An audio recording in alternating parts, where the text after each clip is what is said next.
नमस्कार, मैं डॉक्टर अजीत भारती आज फिर आपके लिए हिंदी विषय के अंतर्गत कक्षा 11वीं एनसीईआरटी एमपी बोर्ड अन बोर्ड विषय हिंदी पाठ है विधायी संभाषण, जिसके लेखक हैं बाल मुकुंद गुप्त। तो इस पाठ के हम गद्यांश की व्याख्या नंबर 8 लेकर आए हैं।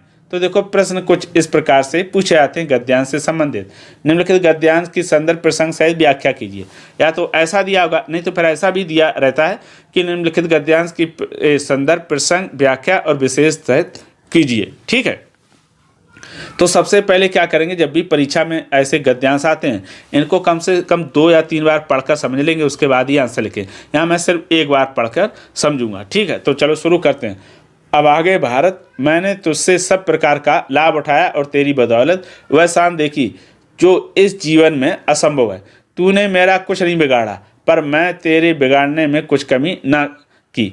संसार के सबसे पुराने देश, जब तक मेरे हाथ में शक्ति थी, तेरी भलाई की इच्छा मेरे मन में न थी। अब कुछ शक्ति नहीं है तो तेरे लिए कुछ कर सकूं, पर आशीर्वाद करता हूं कि तू फिर उठे और अपने प्राचीन गौरव और यश को फिर से लाभ करे। मेरे बाद आने वाले तेरे गौरव को समझे।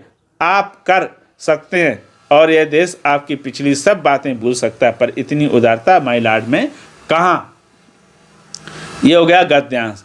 तो सबसे पहले लिखेंगे हम उत्तर। उत्तर में लिखेंगे शुरू के 2 शब्द, अब आगे भारत, डैश डैश कर देंगे, लॉर्ड कहाँ, ये लिख देंगे। फिर उसका लिखेंगे संदर्भ। संदर्भ में लिखेंगे कि प्रस्तुत गद्यांश हमारी पाठ्य पुस्तक आरोह के विधायी संभाषण पाठ से लिया गया है, जिसके लेखक कौन है, बाल मुकुंद गुप्त। तो ध्यान रखना कि संदर्भ में 3 बातें याद रखते हैं। एक तो पुस्तक का नाम आरोह, पाठ का नाम विधायी संभाषण और लेखक का नाम बाल मुकुंद गुप्त। ठीक है, फिर आता है प्रसंग। तो प्रसंग में ध्यान रखना क्या लिखना रहता है, जो गद्यांश दिया होता है उसी गद्यांश में, जो गद्यांश उसमें किसके बारे में कहा गया संक्षेप में लिखना होता है। तो चलो देख लेते हैं। प्रसंग में लिखेंगे कि भारत से विदा होते समय लॉर्ड कर्जन ने विदाई संभाषण में भी भारत के प्रति सहानुभूति के 2 शब्द ना कहे थे। इस पर दुखी होकर लेखक बाल मुकुंद गुप्त ने अफसोस जताया कि लॉर्ड साहब अपनी भूल को मानते हुए भारत से क्षमा मांग लेते तथा भारत को प्रणाम करते तो जनता उन्हें एक बार क्षमा कर देती। यानी इस गद्यांश में कहा गया कि लेखक कहते हैं कि लॉर्ड कर्जन ने भारत में हमेशा अन्याय किया। जब उनकी सीट कुर्सी भी चली गई उसके बाद भी उन्होंने भारतवासी से कोई क्षमा नहीं याचना की। इसी के बारे में कहा गया। अब आते हैं हम व्याख्या पर। तो व्याख्या लिखने के हेडिंग डालने के बाद लिखेंगे लॉर्ड कर्जन ने भारत से विदा होते समय भारत से अपनी भूलों के लिए क्षमा नहीं मांगी। यानी लॉर्ड कर्जन भारत से विदा होने लगे लेकिन उन्होंने भारत से अपनी गलती के लिए कोई क्षमा नहीं मांगी।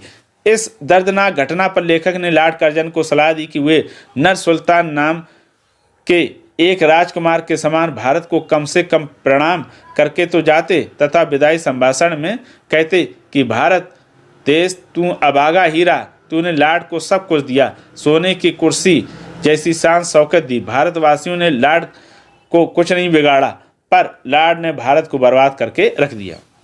ये कौन कहता, लेखक कहता है कि लॉर्ड कर्जन को ऐसा करना चाहिए था कि जाते समय उन्हें भारत से कहना चाहिए था, यानी भारतवासियों से क्षमा मांगना चाहिए कि मुझे भारत ने सब शान और सौगात दी लेकिन मैं भारत के लिए कुछ ना कर सका। जाते जाते भाषण में तो बोल देता, कर्जन साहब, आप स्वीकार करते हैं कि भारत की भलाई और उसकी उन्नति की भावना कभी आपके हृदय में नहीं आई। देखो लेखक क्या करे कि आपके मन में कभी भारत की भलाई आई ही नहीं, इसलिए आपने कभी किसी के सामने बोला नहीं। आज वायसराय कुछ भी नहीं कर सकते, लेकिन लॉर्ड साहब आप भारत के लिए शुभकामनाएं और उन्नति के लिए भगवान से प्रार्थना कर सकते थे। विदाई संभाषण में भारतीयों से 2 मीठे बोल सकते थे। भारत के प्राचीन गौरव को पुनः पाने के लिए प्रभु से वरदान मांग सकते थे, लेकिन आप ऐसा करते तो भारत की जनता आपके सारे अत्याचारों को भूलकर आपको क्षमा कर देती। कहते ये भारत की प्राचीन भारत के गौरव है, अगर तुम इनसे क्षमा मांग लेती, जितने आपने अत्याचार किए, अन्याय की, भारतवासी क्षमा करके ये सब बोलकर क्या कर देते, आपको क्षमा कर देते। ये भारतवासियों की विशेषता है। भारतीय संस्कृति है कि कर भला होगा भला, अतः आप भारत की सहानुभूति तो ले जाते, भारतीय आपकी विदाई तो दुखांत ना मानकर सुखांत मानते। अंत में लेखक प्रकट करते हुए कहते हैं कि आपके हृदय में बड़प्पन था जो एक शासक के हृदय में होता है। ऐसा करने पर आपकी विदाई एक सुखद घटना बन जाती। कहते अगर आप जाते जाते भारतवासियों से क्षमा मांग लेते तो कम से कम जाते जाते आप एक बड़प्पन तो दिखा जाते, लोगों के मन में आपके जो करुणा के भाव तो दया के बने रहते। अब अंत में लिखेंगे अब विशेष, विशेष में लिखेंगे कि इसमें सरल खड़ी बोली का प्रयोग किया गया है। दूसरा लिखेंगे इस गद्यांश में उपदेशात्मक व्यंग्यात्मक शैली का प्रयोग किया गया, यानी इस गद्यांश में लेखक उपदेश और व्यंग दोनों ही प्रकार से क्या कर रहा, लिख रहा, यानी ये शैली कहलाती है उपदेशात्मक और व्यंग्यात्मक। तो इस प्रकार से इस पाठ के जो गद्यांश नंबर 8 था वो समाप्त हो गया। अगर उसके पश्चात भी किसी प्रकार का कोई डाउट हो तो कमेंट करके हमें अवश्य बताइएगा। और इसके डिस्क्रिप्शन बॉक्स में हमने इस पाठ के समरी यानी सारांश, प्रश्नोत्तर और अन्य जो आपके गद्यांश की व्याख्याएं हैं, MCQs हैं, उसके भी हमने इसके डिस्क्रिप्शन बॉक्स में लिंक दे रखी है, आप जाकर आसानी से उनको पढ़ और समझ सकते हैं। तो फिर आज के लिए इतना ही, अब हम फिर मिलेंगे किसी विषय के साथ, तब तक के लिए धन्यवाद।